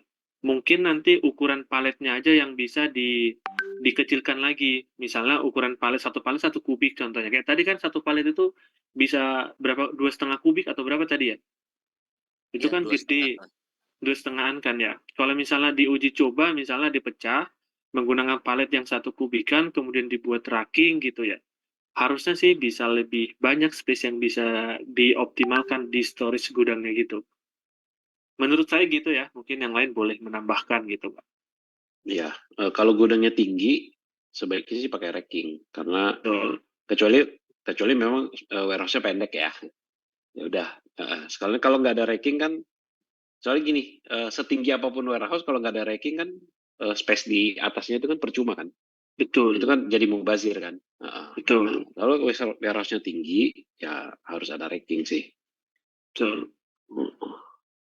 Sama isi per paletnya di-adjust sesuai kebutuhan rackingnya gitu. Jangan 2,5 ton juga. Kayak 2,5 ton berat kalau diangkat pakai misalnya reach truck nih. Untuk yang 6 meter rackingnya dibuat 6 meter. 2,5 ton diangkat 6 meter udah nggak mampu kayaknya reach trucknya itu. Gitu. Mungkin Ya, ya. gitu sih. Semakin Benar. tinggi harusnya kan semakin sedikit kapasitasnya, semakin ringan lah ya. Gitu. Iya. Gitu, Terima kasih, Mas Pak Puji. Hotmian. Mantap, Pak Haji. Sama. Ya. Siap. Thank you. Ya, Mas Muhammad Maestro udah ready? Reportnya udah jadi? Siap ready, Pak. Luar biasa loh ya, hari Minggu malam masih di gudang ya, siapin report. Wah, top. Semangat. Ya, gimana pertanyaannya? Oke. Jadi ini untuk pertanyaan saya sendiri terkait case di warehouse saya sendiri sih. Jadi yang kita kendala di warehouse saya itu terkait okupansi. Okupansi di warehouse kita itu sering melebihi dari 100% gitu. Untuk kisi-kisinya sendiri sih dari warehouse kita tuh sistemnya, order B2C dengan SKU itu mencapai sekitar 8 ribuan, lalu volumenya itu juga kita bermacam-macam dan bentuk packaging-nya juga bermacam-macam. Mungkin ada pengaruhnya juga di situ mungkin ya, gitu. Jadi, untuk pertanyaan saya sendiri sih, untuk menstabilkan dari si okupansi yang lebih 100% itu, kita harus melakukan seperti apa gitu, karena efek domino dari si okupansi yang lebih dari 100% itu cukup banyak ya. Salah satu contohnya itu, pertama fleksibilitas dari tim operation nih. Tim operation jadi kesulitan untuk mencari atau picking barang. Dia mungkin satu lokasi itu bisa mencapai, 2 atau 3 item nih. Terus yang kedua juga, eee, efeknya itu ada di, kualitas barang. Kualitas barang kalau kelamaan ditumpuk pun juga akan menyebabkan damage ataupun ya yang sejenisnya seperti itu gitu. Jadi, untuk menstabilkan si okupansinya itu sendiri agar tidak mencapai 100% itu bagaimana ya? Apa emang dari supply atau demand-nya kita ada yang salah atau gimana gitu, Bang Hotmian? Oke, jawaban yang pertama, tambah gudang, Bro. Duitnya. Tambah gudang, Bro, gitu ya. Itu terus yang kedua, mungkin memang kalau penataan di sebenarnya sih kalau menurut pengalaman saya, lokator itu semakin sempit, itu semakin bagus sebenarnya, semakin mudah ditemukan. Karena coverage areanya mungkin 1x1 meter gitu ya, itu gampang kalau untuk picking. Terus kalau misalnya dia memang sudah overload, saran pertama tadi ya cari mungkin gudang tambahan yang sifatnya itu tidak permanen gitu ya, jadi sesuai dengan kebutuhan. Terus kalau misalnya kayak dia barangnya banyak dan ditaruh misalnya di isle atau di gangway, otomatis kan menghambat proses ya. Produktivitinya udah dipastikan tuh bisa menurun lah karena apa namanya? Karena area untuk mobilisasi barang sudah terhambat gitu. Terus yang kedua mungkin yang bisa dioptimalkan adalah penataan barang di paletnya. Dibuat sepresisi mungkin aja dengan mempertimbangkan faktor misalnya ini kan furniture ya, dari sisi beratnya, dari sisi itunya gitu. Kalau memang secara contohnya gini, kalau misalnya kayak di kita itu misal luas gudang itu 1000 square meter gitu ya, itu racking. Nanti itu sudah ada konversi ke pallet position itu berapa. Nah, kalau di gudang kita itu sebenarnya kalau racking jarak antara satu rak dengan rak yang kedua itu 3 meter lebih karena untuk manuver restruct gitu. Kalau misalnya di gangway ini sudah diisi barang, otomatis restruct nggak bisa lewat gitu. MHE ini nggak bisa lewat, pasti menghambat gitu. Maka satu-satunya cara yang salah satu cara yang kita lakukan adalah coba dilihat dulu dari sisi barangnya, kalau di gede ditaruh di bawah, kalau misalnya spare part itu dioptimalkan aja, misalnya satu palet itu, misalnya biar equal sama 1 kubik, itu harus ditata item apa aja, dan partisi per item di atas palet itu juga harus jelas. Contohnya nih, kayak salah satu contoh di tempat kita itu alkes obat ya. Obat itu kan kecil-kecil ya, itemnya juga banyak. Kalau misalnya dalam satu palet kita atau dalam satu bin kita taruh lebih dari 20 item, pickingnya itu udah kalang kabut, udah lama tuh pickingnya milah-milah gitu. Jadi maksimal memang dalam satu bin itu kalau bisa maksimum itu di 15 item. Itu pun harus ada partisi antar item. Jadi nanti ketika kita nyari itu mudah lebih cepat. Itu kalau misalnya dia barangnya kecil. Kalau barangnya gede, mungkin lebih dioptimalkan penataannya aja sih, supaya space-nya itu bisa seefisien mungkin. Dan harusnya sudah ada konversi kalau luas gudang sekian, hanya bisa menampung barang berapa kubik, gitu. Dari saya mungkin gitu ya, mungkin yang lain boleh ditambahin. Ini B2C ya, gudangnya. Betul. IKEA, Pak. Ini bukannya ini ya, oh IKEA. Bukannya kalau B2C itu cuman waktu-waktu tertentu aja ya, yang ininya load-nya lagi tinggi itu cuman waktu-waktu tertentu aja kan ya? Apa enggak juga? Betul Pak, kalau emang lotnya itu kita di waktu-waktu tertentu aja sih emang kalau apa namanya untuk order yang kita fulfill ya. Tapi sedikit menanggapi yang dari Bang Hotmian itu juga kondisinya di warehouse kami itu juga bermacam-macam ya. Karena di sisi palletized-nya itu sendiri, kita bahkan punya pallet sendiri nih. Apa namanya? Volume palet sendiri, yaitu palet IKEA gitu. Jadi volumenya itu berbeda sama palet Euro atau palet yang lain-lain gitu. Itu antisipasi dari kita sih gitu untuk meminimalisir dari okupansi yang besar itu tadi sih gitu. Terus mungkin juga ada dari yang saya notice juga sendiri, ada kesalahan dari supply and demand-nya kita juga sih gitu. Karena jujur aja di sini banyak barang-barang dead stock nih, banyak barang-barang yang melewati dari ended sale-nya. Jadi Harus baru ikut mau. beer game ini Pak Haji, Iya. harus ikut beer game dia ini. Iya, gue baru mau bilang, kalau gudang lebih dari 100% berarti kan barang yang disimpan lebih banyak daripada barang yang dijual, ya kan? Betul. Solusinya IKEA tuh sering-sering promo gila-gilaan lah. Nanti pasti kita pada kesana beli. Masalahnya barangnya mahal, bro. Bener. Jadi emang yang barang-barang yang di stok ini emang barang-barang kayak sofa, kayak ya sejenis sofa ataupun dari bed gitulah. Itu bener-bener dead stock gitu, jarang orang mau beli. Dan Jadi makan kapan tempat. promonya? Nah, tuh. Ya kan? Nah, kita mah bapak-bapak ibu-ibu rumah tangga mah kalau ada promo IKEA mah kasih tahu ya. Ya kan? Karena sofa, ranjang itu bulky banget ya kan, barangnya gede-gede banget. Dan memang movementnya itu slow sekarang ini, jarang deh orang tuh ke IKEA itu ya, mereka hanya mencari inspirasi. Bener. Yang dibeli barang-barang yang kecil-kecil. Saya pun begitu. Kita banyak kan e-food emang Pak. Iya, saya pun begitu. Datang, lihat, oh kayak gini. Kalau ruangan sempit tuh kayak gini ya. Oke, tak foto, cet. Nah, ya jujur aja, ya kan. Habis itu makan, ya kan. Emang bener. Iya, udahlah. Promo aja lah, udah. Oke. Terus nggak usah pusing kan.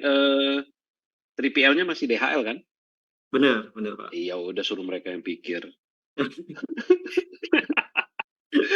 Iya sih gitu sih Pak, tapi bayar ya, malah. Iya. Nggak usah dibicarakan. Oke. Iya. Gimana? Sih dari saya Pak. Cukup ya? Oke, kita tunggu diskonnya ya. Pasti. Ditunggu aja tiap event aja. Biasanya kalau kayak Lebaran atau Natal. Kalau paling besar tuh kemarin Januari kita ada event garage sale tuh. Wah, itu barang 8 juta bisa jadi 1 juta, Pak. Oh gitu ya. Nah, Iya. tolong taruh di WAG-nya Jatayu ya. Boleh. Oke, thank you ya. Ya, makasih Pak. Ya. Sukses terus. Ini ada yang raise hand lagi nih, Pak Firdaus. Gimana Pak Firdaus? Halo, selamat malam Pak. Iya. Firdaus Pak. Maaf nggak bisa on cam nih Pak karena gangguan jaringan. Waduh, baru saya mau suruh ini. Jangan nggak boleh nanya. Iya, silakan, nggak apa-apa ya. Ini masalah di gudang. Sebelumnya perkenalkan saya Firdaus Pak dari Samarinda. Kebetulan saya sebagai administrasi warehouse, bisa dibilang sih agak merakat juga sih sebagai staff warehouse-nya langsung. Ini sedikit gambaran sih sebagai gudang yang tempat saya bekerja itu ada gudang penyimpanannya itu suku cadang alat berat. Terus gudangnya itu penyimpanannya itu hanya menggunakan kontainer 40 feet yang dibagi menjadi 2 bagian. Nah, dari beberapa barangnya itu kan ada yang di spare part-nya itu ada yang critical, consumable, dan juga barang-barang yang memang progresnya bisa dibilang slow moving lah. Nah, di kendalanya ini sebenarnya ada beberapa, termasuk juga di layout penataan barangnya, karena barangnya itu berbagai ukuran, ada yang besar, ada yang kecil. Yang jadi kendalanya sebenarnya ini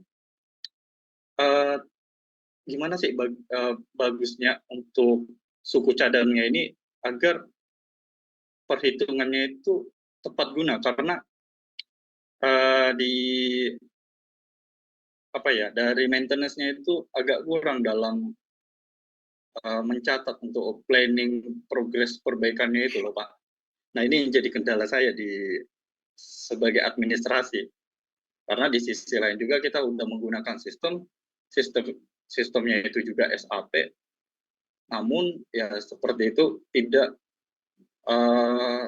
sejalan dengan apa yang terjadi di lapangan.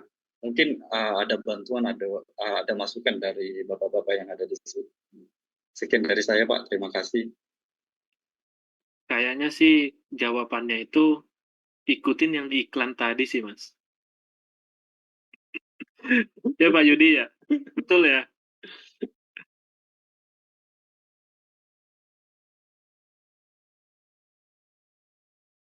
Dari saya untuk yang tadi itu harus mungkin perlu dibantu visualnya kayak gimana sih? Saya belum bisa bayangin tuh. Mungkin karena saya belum pernah menghandle yang seperti itu ya. Mungkin Pak Yudi atau Pak Aji atau Pak Tama boleh kasih masukan. Pak Yudi masih di sana kah?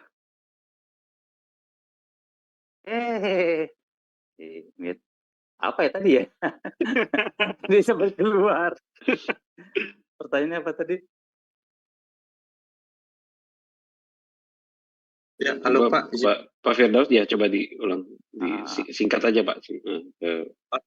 Sebenarnya ini kendalanya itu dari layout sama alur keluar masuk barangnya sih Pak yang terkendala, karena kan di sisi lain kan gudang kita ini kecil, namun barang-barangnya ini besar dan juga pengorderannya itu banyak Pak. Itu dia kendalanya. Kondisi layoutnya sendiri sekarang udah maksimal itu? Udah dibilang over sih Pak. Udah termasuk over dia. Udah over. Penyimpanan barang di racking, apa di bulky, ditumpuk?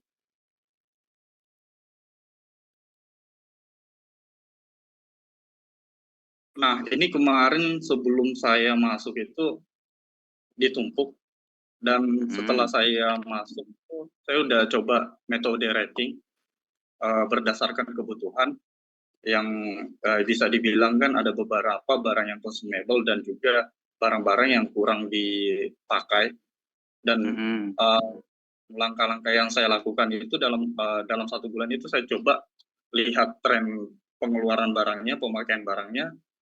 Nah, namun ada karena dari awal gudangnya itu nggak ada database sistem. Nah, ini yang kendalanya itu ada beberapa item-item yang selalu bertambah. Nah, itu kira-kira bagaimana ya Pak dalam mengatasinya? Karena kita mau hitung pengeluarannya, apalagi spare part kan ada yang namanya persamaan part number lah, inilah. Nah, itu lah. Mau dibantuin nggak? Asik.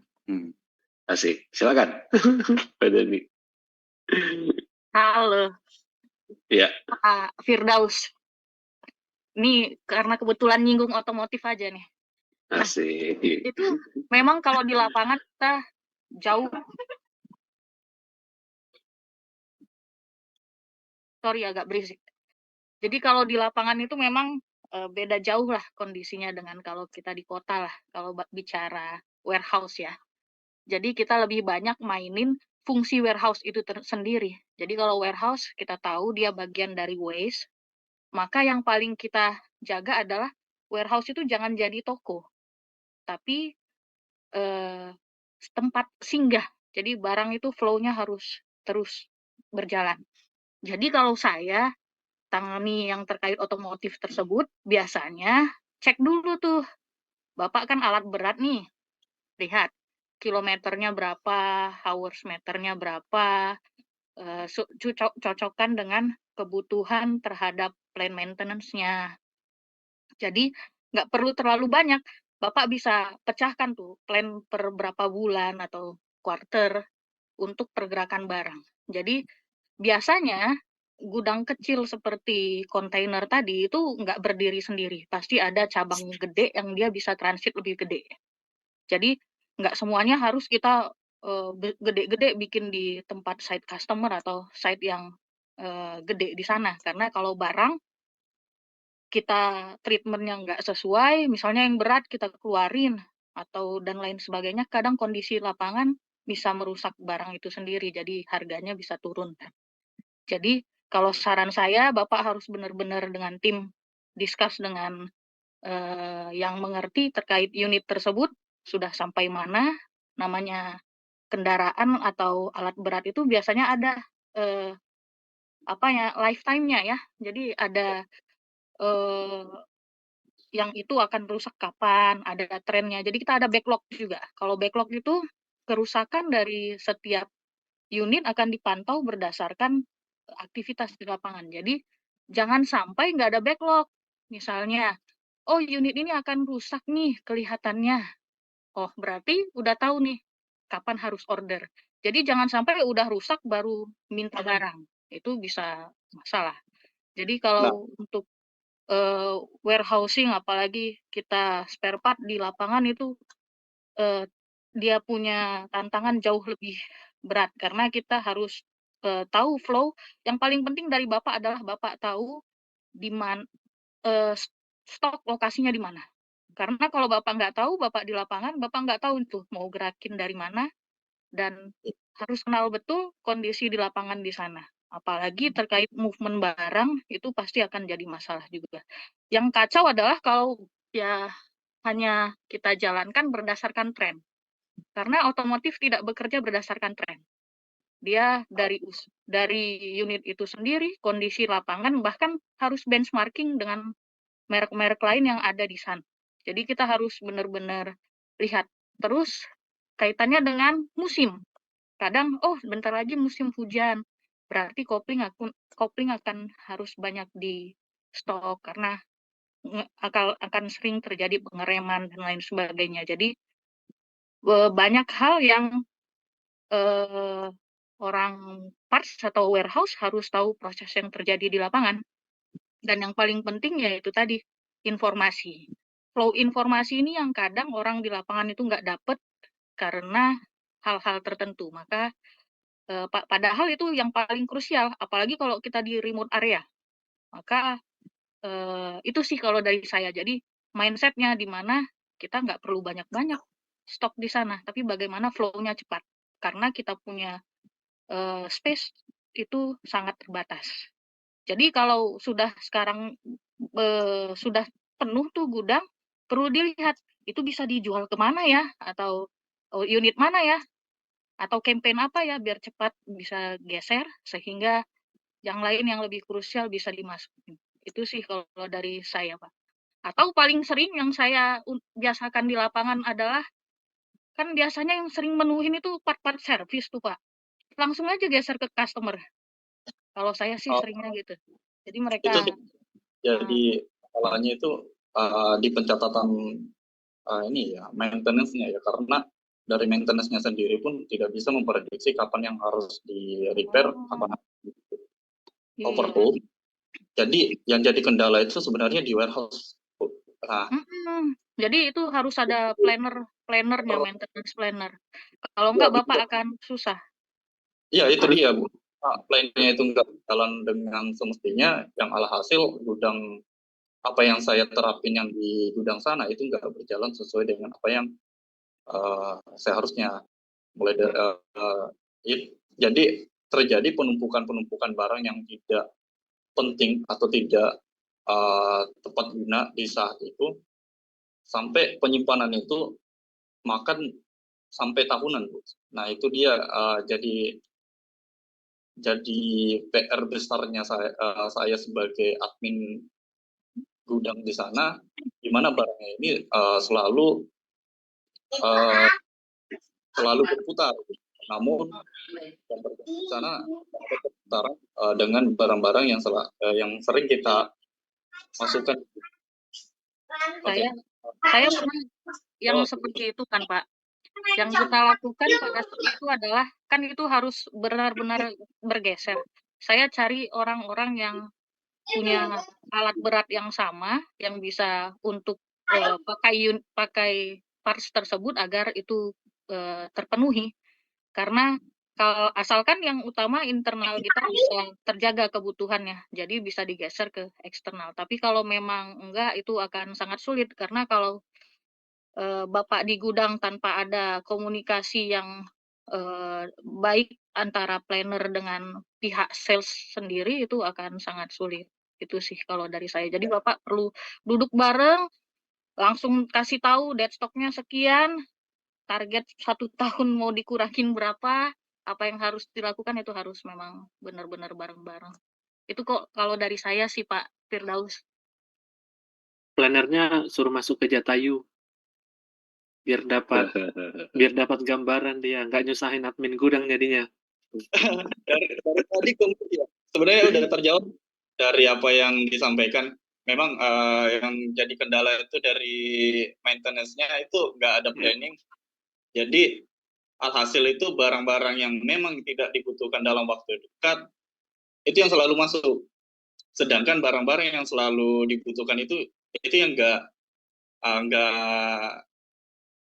nggak dikontrol sama mereka. Padahal ini yang sering diperlukan. Merek apa Pak? Kalau unitnya sendiri sih kita pakai 2, Caterpillar sama Komatsu. Oh, itu merek besar yang harusnya bisa dapat maintenance-nya. Jadi Bapak, nanti mungkin saya bisa kasihkan Bapak nomor orang yang terkait. Bapak bisa tanya plan maintenance yang benar bagaimana. Jadi bisa lebih enak kan. Karena kadang kalau itu ada manual biasanya. Jadi dari manual Bapak bisa planning dengan baik sih. Jadi nggak perlu tergantung dengan orang tertentu. Kadang itu bisa jadi patokan. Yang jadi kendalanya ini karena kita kan nggak pakai WMS ya, kita mau memakai SAP. Jadi sistemnya itu yang berbasis memang akuntansi. Nah ini yang selisih antara reportnya sistem dengan manual ini sangat jauh berbeda. Yang alhasil kita jadi selisih. Nah itu jadi kendala besar sih di tempat saya. Udah dilakukan stop opnam Pak Firdaus? Itu selalu saya lakukan Pak di tiap bulan untuk 3 memastikan bulan. barang-barang. Iya, tiap bulan Tadi saya kan lakukan. info Pak Firdaus kan ada SKU tertentu, lapak tertentu, tiba-tiba bertambah gitu kan. Sebenarnya kan kalau habis stok opnam itu kan datanya harusnya clear lah ya. Jadi fisiknya berapa, di-adjust di sistemnya berapa. Habis itu harusnya dia udah berjalan normal lagi nih. Nah, posisinya kalau di Pak Firdaus, saat dilakukan stok opnam dan ditemukan varian atau selisih lebih ataupun kurang, itu di-adjust apa enggak? Kalau ada selisih sih kita selalu adjust sih Pak. Ya. Saya selalu melakukan untuk barang-barang yang selisih, mau itu min atau plus, itu selalu saya adjust. Saat setelah dilakukan adjustment, otomatis kan barang itu kan clear ya antara sistem dan fisik, ya enggak? Betul. Cuma untuk untuk keluaran barangnya itu tidak terkontrol. Terkadang ada yang karena penyimpanannya ini space-nya dalam ruang lingkupnya yang kecil, ada beberapa barang yang disimpan di luar dari gudang yang menjadi gimana ya, itu bercampur dengan barang-barang yang di unit yang mau di maintenance. Nah, terkadang dari pegawai lapangannya itu asal ngambil tanpa ada laporan ke pihak gudang. Nah, ini yang menjadi selisih. Oh, gini. Yang gitu kan artinya kan part tersebut itu kan harus dilokalisir. Kalau disimpan di luar gudang, otomatis Pak Firdaus harus buat box. Bisa dari kayu, ya, dari papan dibuat box, dikasih gembok. Setiap pengambilan parts kan harus ke admin. Harus ada bukti serah terima barangnya, keluar masuk barangnya. Kalau main ambil aja sih, ya repot ya, kontrolnya susah. Kalau saya dulu di lapangan, namanya di proyek, semua parts itu kita taruh di ruangan lah ya. bisa di dalam kotak, kalaupun itu kita simpan di luar, dan itu digembok. Kalau dia mau keluar, harus ada serah terimanya, gitu loh. Jadi tidak semua orang bisa ngambil stok tersebut, karena kan posisinya kan di luar kan. Iya betul Pak. Gitu. Antisipasi paling sederhana ya itu sih, buat box, ya, kasih gembok. Jadi tidak semua orang bisa mengambil seenaknya, kunci gemboknya ya Pak Firdaus yang pegang. Oh iya. Itu. Ya, Itu yang paling sederhana lah kalau di lapangan ya. Karena betul, Pak.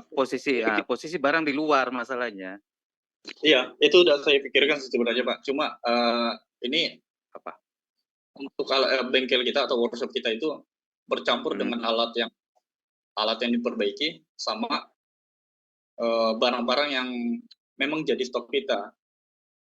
Itu yang saya udah sampaikan juga sih ke atasan manajemen untuk space untuk barang-barang tersebut, karena kalau misalnya kita tidak nambah, ini bakal jadi PR besar dari warehouse. Sampai sekarang belum ada penanganan. Ya selalu gitu Pak. Ya sederhana sih itu ya Pak Firdaus ya, buat box lah ya, yang tidak semua orang bisa akses ya, kasih gembok. Kalau ada yang mau ngambil parts harus ke Pak Firdaus, ya kan. Kalaupun itu di tempat yang berbeda lah ya, sedikit berbeda, bukan di samping warehouse-nya Pak Firdaus ataupun di depannya warehouse Pak Firdaus, karena dia terkunci dan nggak sembarang orang bisa membuka itu, otomatis akan lebih safety. Ya. Terus data-data itunya, data stoknya memang dikomunikasikan ke manajemen lah ya, ke tim yang lain. Ini kita punya SKU ini loh, part ini banyak, ada 100 gitu loh. Ini terlalu banyak atau terlalu sedikit, bisa dikomunikasikan juga dengan tim maintenance-nya tadi. Sebenarnya dalam 1 bulan butuhnya berapa. Jadi Pak Firdaus yang menginfokan lah ya, habis toko opnam ini loh, kita punya part ini loh, ini jumlahnya sekian, ini jumlahnya sekian gitu loh. Itu sih Pak Firdaus, yang sederhana dan paling cepat ya. Iya Pak, gitu. Makasih banyak jawabannya. Ya, sama-sama. Ada yang lain lagi? Maaf Pak, izin menambahkan Pak. Oh, siapa nih? Dengan Edi saya Pak. Oh, Pak Edi. Ayo, silakan. Iya, Pak. ini menarik Pak, karena sama nih di industri alat berat juga. Nah, kalau yang di kasus saya biasanya untuk agar tidak terjadi barang yang terlalu banyak datangnya, itu bisa mungkin dikomunikasikan dengan planner-nya. Karena kan di beberapa perusahaan kan planner itu megang data untuk monthly average usage itu Pak, yang rata-rata dipakai per bulan. Nah, kemudian jika lead time-nya memang proper, kurang dari 1 bulan, nah mungkin dia akan nge-lock di quantity berapa, agar tidak terjadi banyak datang gitu kan, untuk yang fast moving ya ini berarti Pak ya. Nah, kemudian untuk barang-barang agar tidak terjadi dead stock yang banyak, itu yang saya yakin karena project untuk ya midlife atau overhaul alat-alat berat tersebut, ya mungkin mulai bisa dikondisikan juga komunikasi dengan planner-nya Pak Firdaus. Jadi bisa dibicarakan bahwa ini ownership atas order ini siapa gitu loh. Kan yang saya paham itu ada 3 tuh. Kalau replenishment untuk barang-barang yang fast moving, untuk yang sudah dapat SO customer itu bisa dikategorikan untuk SO part atau urgent request part ya. Yang ketiga itu untuk MRP, Material Requisition Projection, yang memang belum ada SO customer atau tidak masuk ke dalam kategori fast moving, nah tapi dia untuk midlife atau overhaul itu tertentu. Nah itu yang biasanya banyak potensi dead stock itu dari sana gitu. Kadang kan si customer kan juga meskipun dia ngambil unit di kita nih, nah tapi beberapa part pada saat dia midlife atau overhaul dia akan ngambil ke yang lain kan, tidak ke EOM biasanya. Karena mungkin ya ada yang part secondary-nya atau seperti apa, nah itu emang harus dibicarakan. Bagusnya sih kalau memang kita bisa ngelok ke customer bahwa itu ada semacam maintenance and repair contract, nah itu kita bisa lock tuh gitu. Nah mungkin itu kebijakan perusahaan masing-masing Pak. Mungkin dari saya sementara seperti itu sih. Terima kasih Pak Yudi. Tanya Pak. Iya, sama-sama Pak. Terima kasih. Pak Haji? Ya, sorry. Ngelawan. Gue mau nambahin tadi, nggak, soalnya tadi kan kita membahas tentang ERP, SAP yang tidak bisa, yang hanya Mengakomodir. mengakomodir. Tapi memang beberapa, tadi saya juga lihat di YouTube mengatakan bisa kok, bisa ya. Nah gini, bisa atau tidaknya karena gini, SAP sebagai ERP nggak bisa, itu udah pasti ya. Tapi kalau tapi si SAP ini punya add-on namanya IWM ya. Kalau itu itu punya SAP-nya. Kalau itu di add-on dia jadi bisa. Atau ya jadi gini, jangan kira tempat gue pakai SAP nih kata Jatayu, SAP nggak bisa buat handle warehouse ya, nggak ada lokasi, nggak ada ini itu. Ya nggak gitu lah. ERP adalah sesuatu yang beda ya. ERP apapun ya itu tidak akan bisa menghandle kegiatan warehouse ya, mau yang semahal apapun. Nah jadi bukan berarti kantor gue pakainya SAP berarti nggak bisa, bukan ya. SAP bisa disinkronize dengan WMS yang lain ya, tanpa harus menyebut merek ya. Merek apapun WMS-nya saya yakin mereka ada plug-in ke SAP karena SAP ada sistem yang cukup universal ya dan cukup terkenal ya. Jadi pasti mereka udah create plugin untuk itu. Jadi bukan berarti kalau masuk takutnya gini malah pas ngelamar kerja perusahaan di warehouse, perusahaannya pakai apa? SAP. Aduh bakal susah nih, nggak ada lokasi, nggak gitu ya. Jadi nggak gitu konsepnya ya. Jadi yang ditanyakan adalah WMS-nya apa ya. Tapi kalau misalnya jawabnya user yang ada di warehouse, ya misalkan manajer warehouse-nya jawab, WMS kita SAP, nggak usah kerja di situ, ya.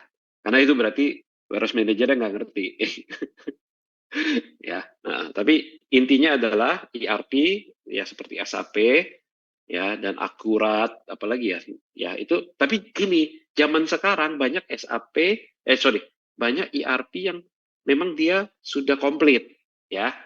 Saya nggak perlu sebut merek lah, tapi ada beberapa yang mereka udah satu paket ya. Jadi ada WMS, ada TMS. Jadi seolah-olah kalau kita beli ERP yang merek ini ada WMS-nya gitu. Padahal enggak, ERP itu enggak ada WMS ya. Gitu loh. Nah, tapi karena mereka satu paket dan mereka jualnya murah, itu dapat semua. Ya, sedangkan SAP dia hanya jual ERP-nya saja dan itu pun sudah mahal, tambah add-on-nya pun dari SAP lebih mahal lagi. Tapi ya saya tekankan lagi, semua WMS saya yakin bisa plug on langsung ke SAP. Ya, jadi kalau misalnya di tempat kerjanya belum ada WMS, kebetulan pakai SAP dan belum ada WMS, tidak harus pakai WMS SAP. Ya, boleh cari di luaran, compare harga, dapat yang terbaik, plug on ke si SAP itu. Ya. Masih ada waktu nggak Pak Yudi? Bang Hotmian, masih kita terima terakhir nih Pak Haji. Pertanyaan? Masih ya? Satu lagi terakhir. Pak Ahmad. Ada dua nih langsung. Pak Ahmad mau. Memang kalau udah dibilang terakhir langsung Pak. coba deh. Masih ada waktu nggak? Ntar ya, coba kita masih ada waktu nggak? Pak Ahmad dulu deh. Ahmad Maulida. Silakan Pak. Ya, halo, selamat malam Bapak Ibu semua. Oke, salam kenal ya Bapak Ibu. Saya Ahmad. Tadi sedikit menambahkan aja sih Pak Eji tentang SAP ya. Ya, izin kenal ya Pak Yudi dan Pak Hotmian ya Pak.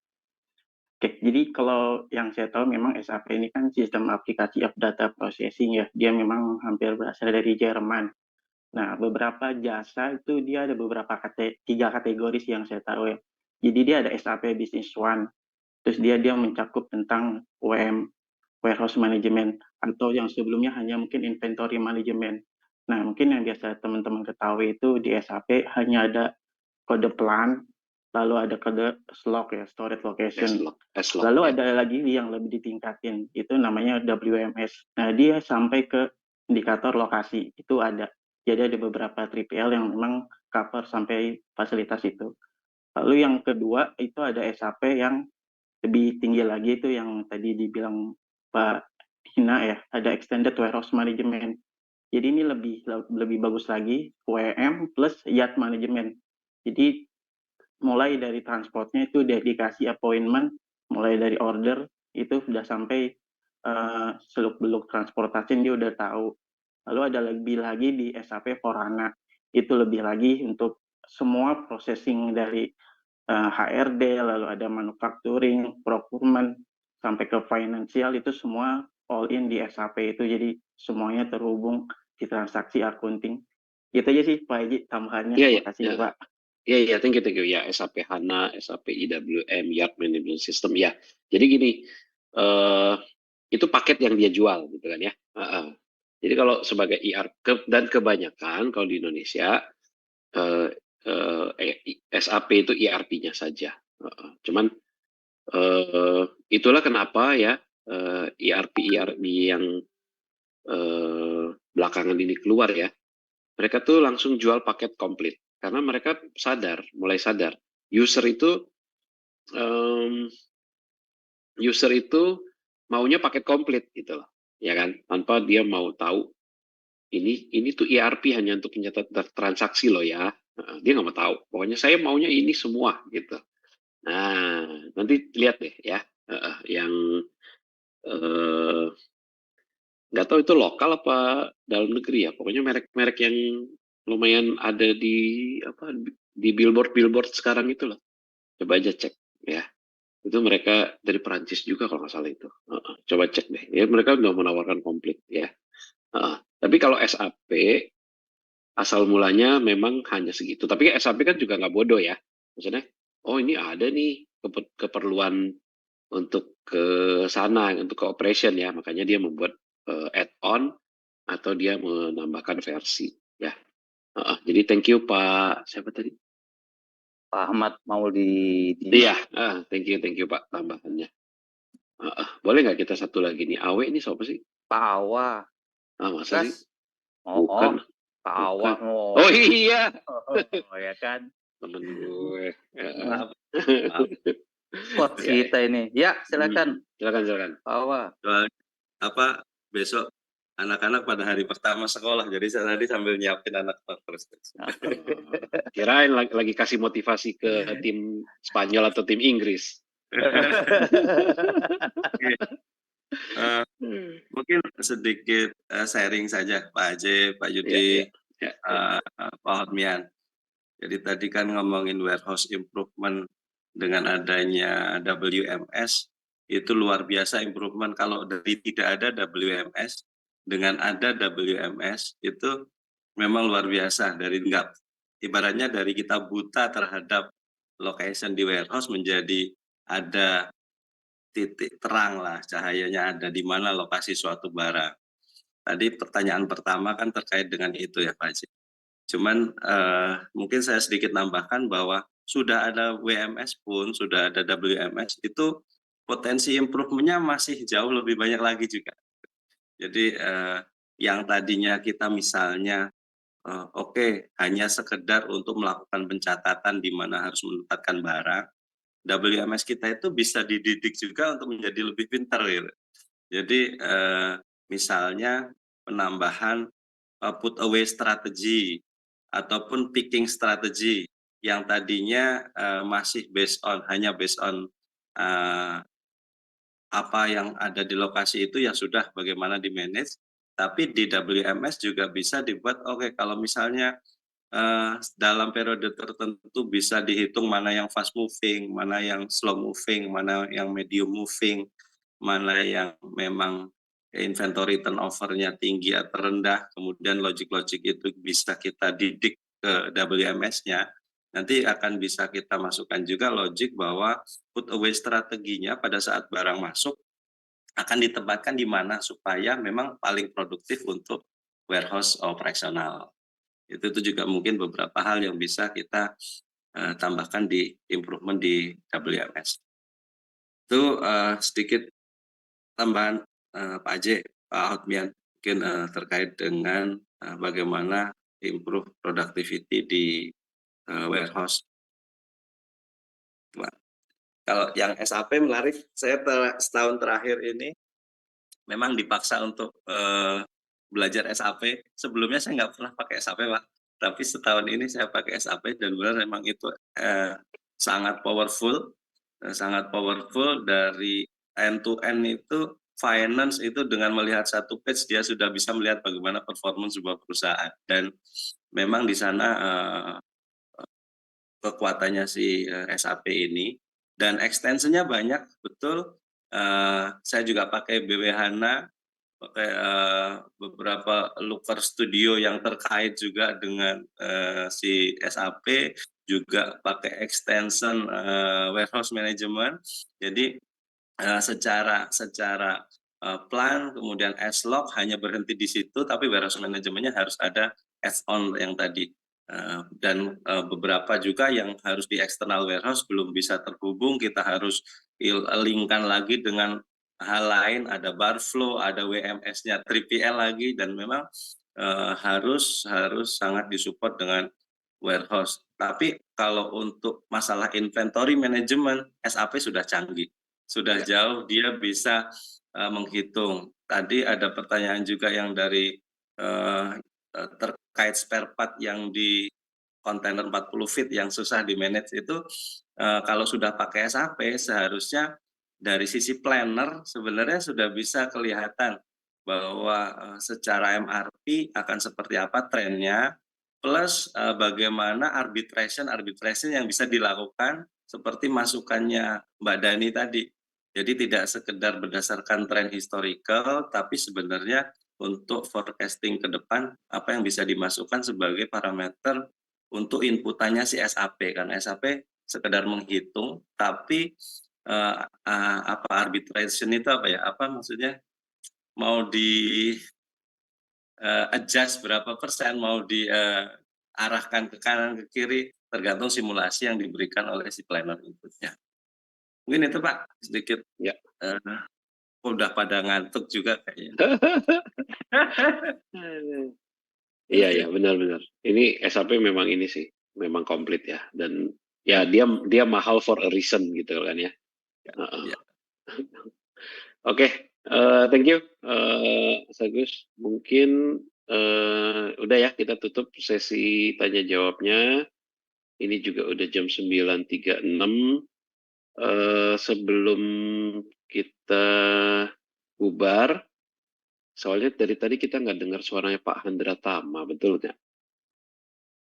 Nah, gimana Pak Handra Tama? Tolong dibuat konklusinya malam ini. Enak aja dia mau nggak kerja nih. Gimana ceritanya? Gue kasih kerjaan. Nggak, ada satu pertanyaan dari YouTube yang belum kejawab sama Mas Hotmian Manurung. Oh, dan itu penting ya, bagus ya, coba. Enggak sih, maksudnya untuk teman-teman adik-adik yang fresh graduate ataupun siapapun yang yang tentang itu ya. Tersasar ke sini, iya. Iya. Gitu. Dia fresh graduate mau berkarir di warehouse. Bentuk CV atau isi portofolionya itu mau seperti apa? Nah, gimana Bung Hotmian? Itu aja sih. Ya.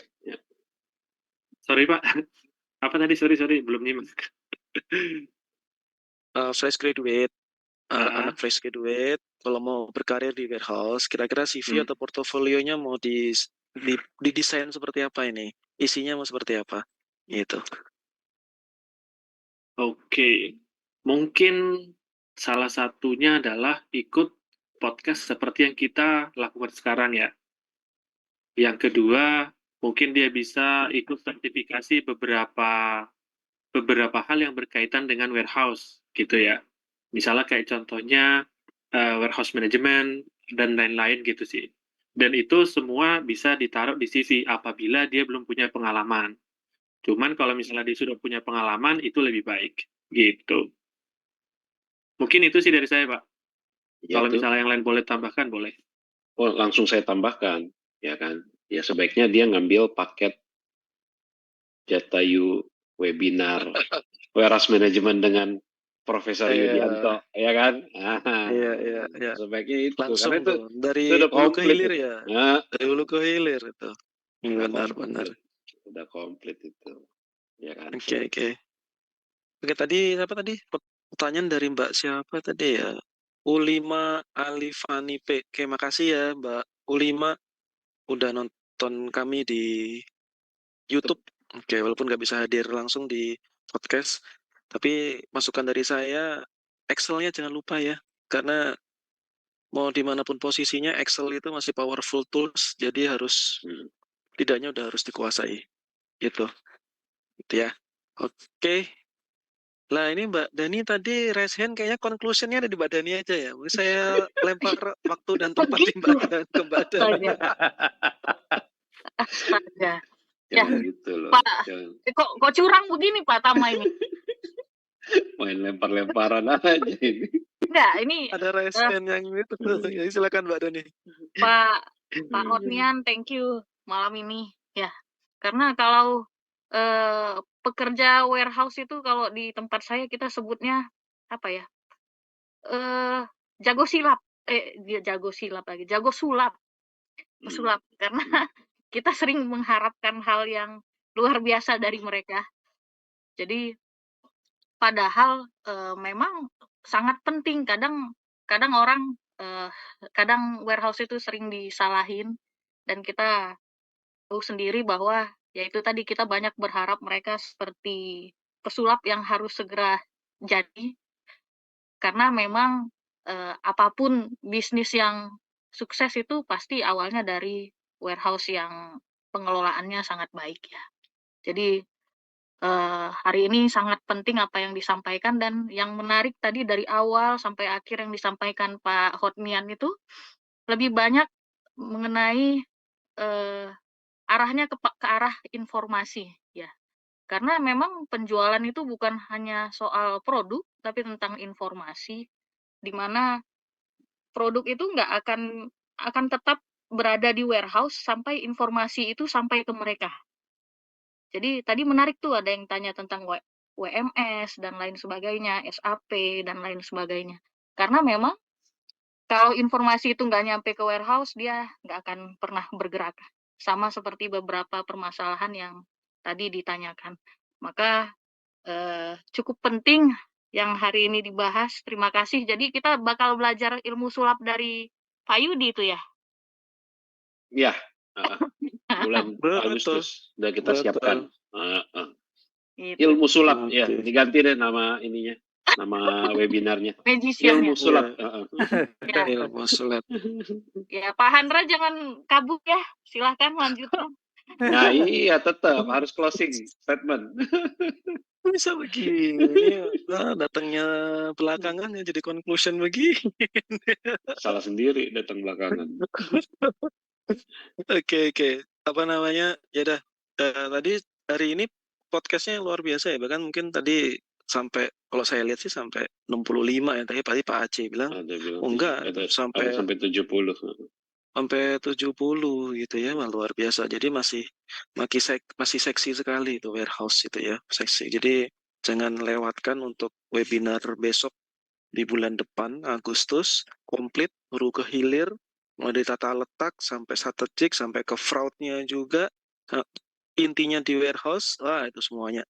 Bahkan kalau nggak salah minggu depan juga dari kita mau ada podcast juga mengenai warehouse juga ya, Pak Aceh ya. Tim kita sendiri, core timnya Jatayu juga masih ngomongin warehouse juga. Jadi Laisinurat.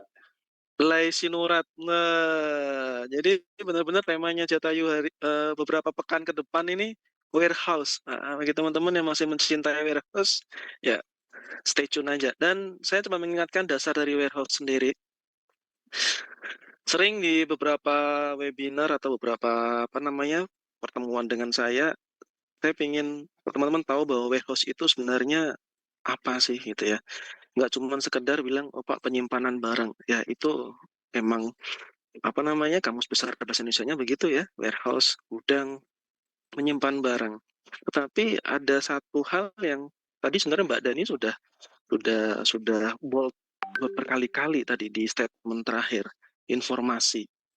Jadi selain penyimpanan, warehouse itu juga menyediakan informasi yang up to date. Gitu. Apa bentuk informasi itu, bagaimana proses untuk memberikan informasi yang up to date itu, nah, itu nanti kita bicarakan lebih detail lagi di webinarnya Profesor Yudi. Gitu ya. Itu banyak sekali ilmu-ilmunya di situ. Tadi Bung Hotmian juga udah ngomongin mengenai apa namanya? Mengenai banyak hal di situ ya. Nah, informasi up to date ini harus ke siapa? Ya orang-orang yang memang memerlukan informasi itu. Apakah perlu sampai reject ratio harus diumumkan ke customer? Ya, itu nanti kita omongin lagi. Informasi seperti apa yang harus kita sampaikan ke orang-orang tertentu. Dan informasi itu juga harus tertentu juga. Nah, itulah warehouse. Jadi jangan cuma sekedar artinya menyimpan ya. Karena nanti ujung-ujungnya adalah waste. Dan tadi Mbak Dani juga udah tuh ngomongin waste tadi kan. Menyimpan inventory isinya juga waste juga. Kalau disimpan banyak-banyak, lama-lama juga waste juga. Nah, bagaimana menyimpan dengan baik, dengan benar, informasinya juga up to date, bagaimana informasi itu diambil banyak sekali. Tadi Mbak Dani juga bilang, ya ngomong sama plannernya, bagaimana menyusun historical dari maintenance yang sudah ada. Nanti kalau ngomongin manufaktur, kadang-kadang warehouse yang dikelola oleh maintenance, karena nggak semua warehouse dikelola oleh tim warehouse sendiri, tapi ada juga dikelola oleh tim maintenance karena terkait dengan supporting mesin.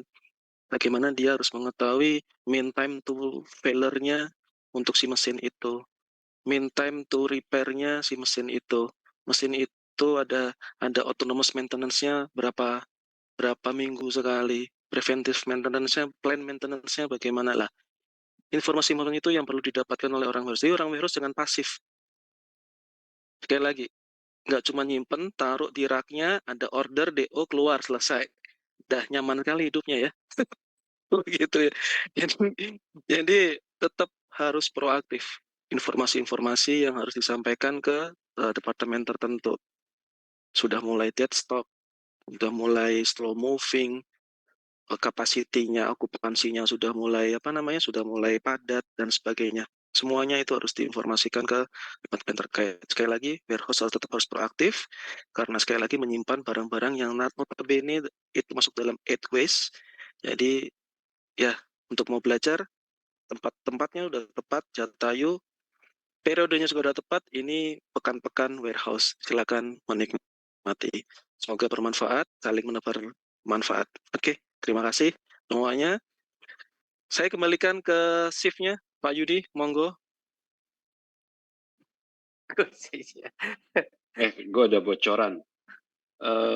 Kalau Jatayu webinar, kalau ngambil empat-empatnya tadi, kan ada 4 kan topiknya, ya. Itu tuh harganya tuh kita turunin dari 320.000 menjadi 250.000 aja. Jadi 250.000 bayar langsung dapat 4 webinar. Ya, itu untuk yang non-member. Kalau yang member kita kasih harga 200.000 aja. Jadi dapat 200.000 dapat 4 ya, Pak? Dapat 4 webinar langsung. Gila. Ilmunya mahal ya, dengan harga yang sangat luar biasa terjangkau. Terjangkau. Ya, mantap. Kalau di provider sebelah mungkin udah 90.000, 100.000-an ya ke atas satu kali itu. Iya, ya itu. Kalau kita mah yang penting berbagi, ya kan? Berbagi. Semangat berbagi menebar manfaat. Iya, betul. Mantap. Oke, udah Pak closing-nya selesai. Thank you. Thank you Bang Hotmian, makasih banyak ya. Malam ini sudah nemenin kita dengan ilmu-ilmunya yang luar biasa ya. Teman-teman juga semua yang hadir di sini ya, tetap semangat ya. Sebenarnya saya berharap podcast ini terus gitu sampai jam 2 pagi. Supaya langsung Piala Eropa ya kan. Sekarang bingung streaming aja di sini, Pak. Sekarang bingung antara mau tidur, takut kebablasan, ya kan? Atau mau ditungguin mau ngapain gitu loh. Ya oke, intinya teman-teman thank you ya yang bergadang nanti malam, besok pagi ingat tetap harus kerja dengan semangat ya. Thank Cek you di Mbak grup. Dani ya, sudah support Mbak juga. Dani, Thank thank you yang tadi bertanya dan memberikan masukan ke kita, thank you banget. Pantengin grup WAG kita karena kita ada banyak kegiatan di sana. Salah satunya nanti kita akan ada juga gathering lagi di bulan September ya. Oke, thank you semuanya, Bang Terima Hotmian, kasih. terima kasih banyak.